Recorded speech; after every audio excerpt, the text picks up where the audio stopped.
Welcome to Suman TV. నేను మీ నవీన్. ప్రస్తుతం మనతో న్యాచురోపతి ఎక్స్పర్ట్ డాక్టర్ షగుప్తా గారు ఉన్నారు. హాయ్ మ్యామ్, నమస్తే అండి.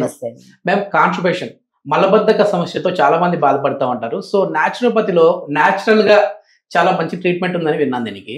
సో ఎందుకు అసలు ఈ సమస్య వస్తా ఉంది, దీనికి ఉన్న సొల్యూషన్ ఏంటి మ్యామ్? బేసికల్ ఏంటండి, ఈ జనరేషన్లో కాన్స్టిపేషన్ ప్రాబ్లం అనుకోండి, ఒక పెద్ద వాళ్ళలో ఇండైజెషన్ ప్రాబ్లమ్స్ కానీ సంథింగ్ వాళ్ళ ఫుడ్ హ్యాబిట్స్ ఇటు అవ్వడం వల్ల కొన్ని కాంప్లికేటెడ్ డిసీజెస్ వల్ల కాన్స్టిపేషన్ అనేది చాలా మందిలో తక్కువ ఉంటుంది. కానీ ఈ మధ్య కాలంలో యంగ్స్టర్స్లో ఎక్కువైపోయింది. పిల్లల్ని తీసుకొస్తున్నారు. మా అబ్బాయి 1 వీక్ అయింది మోషన్కి వెళ్ళి. సో మా అబ్బాయి అసలు 3 డేస్కి ఒకసారి వెళ్తాడు మోషన్కి అని చెప్పేసి. ఈ సమస్య రావడానికి మెయిన్ కారణం ఏంటంటే జంక్ ఫుడ్ అండి. ఎక్కువ పిల్లలకి ఇష్టమైన ఫుడ్ ఇవ్వడానికి ఇష్టపడుతున్నాం ఇప్పుడు. పిల్లలకి ఇష్టమైన ఫుడ్ ఏముంది? Junk food. So fibre content miss అవుతుంది, బాడీలో వాటర్ కంటెంట్ మిస్ అవుతుంది. ఎప్పుడైతే ఇవి తగ్గిపోతున్నాయో బాడీలో, సో ఆటోమేటిక్ గా ఎవ్రీడే వెళ్ళాల్సిన మోషన్ అనేది పాస్ చేయక ఓ రోజు గట్టిగా మారిపోయి it leads to piles problems, fistula problems, రకరకాల సమస్యలు. కొంతమంది చేతులారా, ఇప్పుడు కొంతమంది లేట్ గా పడుకుంటారు, లేట్ గా లేస్తారు. సో ఇప్పుడు మోషన్కి వెళ్ళి మల విసర్జన చేసి మనం డే మొత్తం మన ఆఫీస్కి వెళ్ళొచ్చు, పిల్లలు స్కూల్కి వెళ్ళచ్చు. లేట్ గా లేస్తున్నాం కాబట్టి హరీబరీగా అయిపోతుంది. ఈవినింగ్ వెళ్దాంలే, రేపు వెళ్దాంలే మోషన్కి, ఏముంది ఎల్లుండి వెళ్దాంలే, టైం ఉన్నప్పుడు వెళ్దాంలే. ఎప్పుడైతే ఈ పోస్ట్ పోన్మెంట్ ప్రాబ్లమ్ జనాలకు అర్థం కావట్లేదు. నేను పిల్లలకి అదే అంటున్నాను, చాలా కౌన్సిలింగ్ చేస్తుంటాను. ఎందుకు మార్నింగ్ వెళ్ళి లేట్ గా లేస్తాను మేడం, స్కూల్ బస్ వచ్చేస్తుంది, ఫాస్ట్ గా వెళ్ళాలి. పిల్లలు పెద్దవాళ్ళు ఏంటంటే 32 ఆఫీసులకు టైం అయిపోతుంది. ఈ పోస్ట్ పోన్మెంటే నేను చెప్తున్నాను, కాన్స్టిపేషన్ ప్రాబ్లం మనం చేతులారా చేసుకుంటున్న సమస్య. సో కొంతమంది ఎంత ఫైబర్ ఫుడ్ సరిగా, ఒకటి ఫుడ్ 50%, ఒకటి పోస్ట్ పోన్మెంట్. మనం రేపు వెళ్దాం, ఎల్లుండి వెళ్దాం, టైం వర్క్ అయిపోవాలి. ఈ వర్క్ మీద ఫోకస్ చేయలేము, పిల్లలు చదువు మీద కాన్సన్ట్రేట్ చేయలేము. మార్నింగ్ లేచిన వెంటనే మనము ప్రతి ఒక్కరికి ఒకటి చెప్తాం, బెల్లు కొట్టినట్టు బెడ్ దిగిన వెంటనే ఒక సింగిల్ డ్రాప్ ఆఫ్ వాటర్ తాగకుండా ప్రశాంతంగా మోషన్కి వెళ్ళి 2 to 3 minutes లో ఫ్లష్ చేసి బయటకు వచ్చిన వాళ్ళు ఎవరైతే ఉన్నారో దే ఆర్ వెరీ హెల్దీ. ఏ డిసీజెస్ ఉండవు, స్కిన్ ప్రాబ్లమ్స్ ఉండవు, హెయిర్ ప్రాబ్లమ్స్. ఈ కాన్స్టిపేషన్ ప్రాబ్లం ఉన్న వాళ్ళకి స్కిన్ ఎలర్జీ ఎక్కువ ఉంటుంది. స్కిన్ ఎలర్జీస్ వస్తాయి, హెయిర్ ఫాల్ ఉండి dandruff, even though skin type of diseases, psoriasis type of diseases కూడా రావడానికి మెయిన్ కారణం మలబద్ధకం. ఫైబర్ ఫుడ్ ఎక్కువ తీసుకోవాలి. నేను మ్యాక్సిమం చెప్తుంటాను, కొన్ని టిప్స్ కూడా చెప్తుంటాను. ఎవరైతే రెగ్యులర్ మోషన్కి వెళ్ళలేదు, సో ఎన్ని ట్రై చేస్తున్నాం, అన్ని చేస్తున్నాం కానీ మోషన్ అవ్వట్లేదు అనుకుంటే పల్చటి మజ్జిగ తీసుకోండి. మజ్జిగ ఒక స్పూన్ గడ్డ పెరుగులో 1 గ్లాస్ వాటర్ వేసుకొని బాగా డైల్యూట్ చేసి అందులో చియా సీడ్స్ ఉంటాయి. Chia seeds 1/4 spoons of chia seeds ని ఈ మధ్యలో నానబెట్టండి. ఈవినింగ్ 6 o'clock నానబెట్టండి. డిన్నర్ 6:30 to 7:30 కల్లా చేసేసేయండి. ఈ నానబెట్టిన 1 to 1.5 hours నానబెట్టాలి చియా సీడ్స్ మధ్యలో. దీన్ని అరౌండ్ డిన్నర్ చేసిన 1 hour తర్వాత పల్చటి మజ్జిగ తాగండి. ఇలా తాగండి. మార్నింగ్ మీరు పోస్ట్ పోన్ చేయాలనుకున్నా కూడా పోస్ట్ పోన్ అవ్వలేదు, అలా గంట కొట్టినట్టు ఫాస్ట్ గా వెళ్ళిపోతారు. సో దాంతో పాటు నేను ఏమంటానంటే, ఈ మజ్జిగ తాగితే ఆటోమేటిక్ గా క్రానిక్ కాన్స్టిపేషన్ కానీ, పైల్స్ ఉన్నా కానీ, కొంతమందిలో ఏంటంటే వాతం ఎక్కువైపోవడం వల్ల, వేడి ఎక్కువైపోవడం వల్ల కూడా తిన్న ఫుడ్ డైజెషన్ అవ్వకుండా సాలిడ్ లాగా మారిపోయి కూడా మోషన్ సాఫ్ అవ్వదు. ఆ వేడిని వాతాన్ని తగ్గించే గుణాన్ని కలిగి ఉండేది చియా సీడ్స్. మజ్జిగ గురించి తెలిసిందే, దేనైనా సరే రాయనైనా సరే డైల్యూట్ చేస్తుంది మన శరీరం లేదని. ఆ గుణాన్ని రెండింటినీ కలిగి ఉన్నాయి కాబట్టి, సో వాతం వల్ల, ఓవర్ హీట్ ఉండడం వల్ల, ఫైబర్ ఫుడ్స్ సరిగా తినక, ఒకవేళ తిన్నా కూడా డైజెషన్ కాని వాళ్ళలో ఈ మధ్యలో చియా సీడ్స్ కలుపుకున్న దాన్ని ప్రతిరోజు రాత్రిపూట డిన్నర్ చేసిన 1 hour తర్వాత తాగండి. హెల్దీగా నీట్ గా మోషన్ అయిపోతుంది. సో ఇంకా మనం వెజిటబుల్స్ మీద మాట్లాడుకుంటే, నేను బీట్రూట్ కి ఎక్కువ ఇంపార్టెన్స్ ఇస్తాను. బీట్రూట్ పేగుల్లో ఉన్న మలాన్ని మొత్తం ఫ్లష్ చేయడానికి, పేగుల్లో గుడ్ బ్యాక్టీరియాని ఫామ్ చేయడానికి, అండ్ మనం నాట్ ఓన్లీ ఒకటే మలబద్ధక సమస్య వచ్చింది అనుకోండి, ఖచ్చితంగా స్కిన్ ప్రాబ్లం అవుతుంది అని చెప్పాను. హెయిర్, ఆ స్కిన్ అండ్ హెయిర్ ప్రాబ్లమ్స్ రాకుండా బాడీని హైడ్రేటెడ్ గా ఉంచడానికి బెస్టెస్ట్ వెజిటేబుల్ ఏదైనా ఉందంటే బీట్రూట్. సో సాయంత్రం మధ్యాహ్నం పూట లంచ్ లో బీట్రూట్ ని చిన్న చిన్న ముక్కలు కట్ చేసి, ఆకుకూరలు కూడా ఎక్కువ తినమన్నా, ఆకుకూర ఏదైనా పాలకూర కానీ, మెంతికూర కానీ, ఆ మెంతికూర ఈ బీట్రూట్ రెండింటిని ఫ్రై లాగా లైట్ గా ఘీ వేసి ఫ్రై గా, అది ఏదంటే కర్రీ రూపంలో చేసుకొని రైస్ లో బాగా కలుపుకొని తినండి.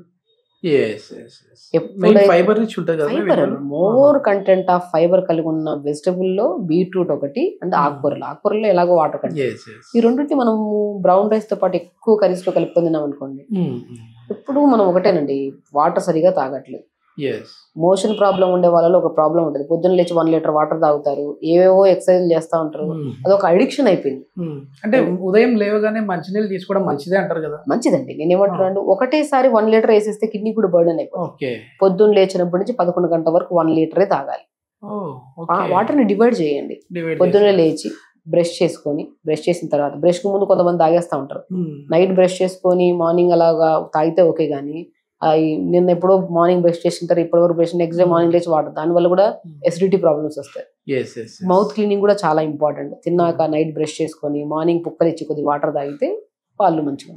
సో అలాగ డివైడ్ చేసుకొని ఒక 200 ml వాటర్ పొద్దునే తాగుతాం. బ్రేక్ఫాస్ట్ అయిన తర్వాత ఒక 200 ml వాటర్. 11 వరకు అని చెప్పామా, ఈ 200 డివైడ్ చేసుకుని 11 వచ్చే వరకు వల్ల అట్లీస్ట్ 1 లీటర్ ఫినిష్ చేయాలి. ఈ వాటర్ కూడా ఎందుకు, స్కిన్ ని హైడ్రేటెడ్ గా ఉంచడానికి, మోషన్ ని సాఫ్ చేయడానికి కాదు. పొద్దున్న లేచిన వెంటనే బెడ్ దిగిన వెంటనే మోషన్ సాఫ్ అయిపోతుంది. మీరు ఎప్పుడు మధ్యలో చియా సీడ్స్ కలుపుకొని తాగడం కానీ, మాక్సిమం డిన్నర్ 6 to 6:30 లోపల తినేయమంటుంటారు. సో డిన్నర్ చేసిన 1 hour తర్వాత 1 hour 7:30కి తాగేసి. ఇంకోటి కూడా చెప్తా, కాన్స్టిపేషన్ రావడానికి కారణము తిన్న వెంటనే తింటూ పడుకుని అంటారు కొంతమంది. 11కి తింటారు, తిన్న వెంటనే బెడ్ ఎక్కిసి పడుకుంటారు. ఎక్కడ డైజెషన్ అవుతుంది? సో నేను ఒకటే చెప్తా, సింపుల్ ఫండా, పడుకోవడానికి 3 hours ముందు తినడం ఆపేయాలి. 2 hours ముందు గోరువెచ్చని నీళ్ళతో స్నానం చేసేసి మంచిగా మజ్జిగలో చియా సీడ్స్ కలుపుకొని తాగేసేయాలి. 1 hour ముందు పెద్దగా మంచిగా గోరువెచ్చని నీళ్ళతో స్నానం చేసేసి మెడిటేషన్ చేసుకొని పడుకోవాలి. ఎప్పుడైతే ఈ ప్రాసెస్ ఫాలో అవుతారో డే అంతా యాక్టివ్గా ఉంటారు. ఎలాంటి నాట్ ఓన్లీ మలబద్ధక సమస్య కాదు, నిద్రలేమి సమస్యలు, గ్యాస్ట్రిక్ ఇష్యూలు, అధిక బరువులు పెరగడాలు, అన్ని రకాల సమస్యలకి చెక్కు పెట్టే ఫార్ములానే ఇది.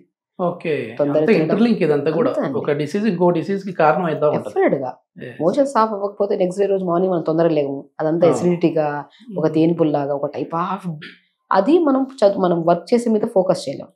ఎప్పుడైతే వర్క్ చేయలేమో స్ట్రెస్ పెరిగిపోతుంది, యాంగ్జైటీ పెరిగిపోతుంది, దానివల్ల బీపీలు, షుగర్లు. సో డెఫినెట్ గా అది కాస్త లీడ్స్ టు ఒబేసిటీలు, థైరాయిడ్లు, రకరకాల ఆడవాళ్ళ సమస్యలు, మగవాళ్ళ సమస్యలు. చూసారా ఎన్ని రకాలు ఉన్నాయి.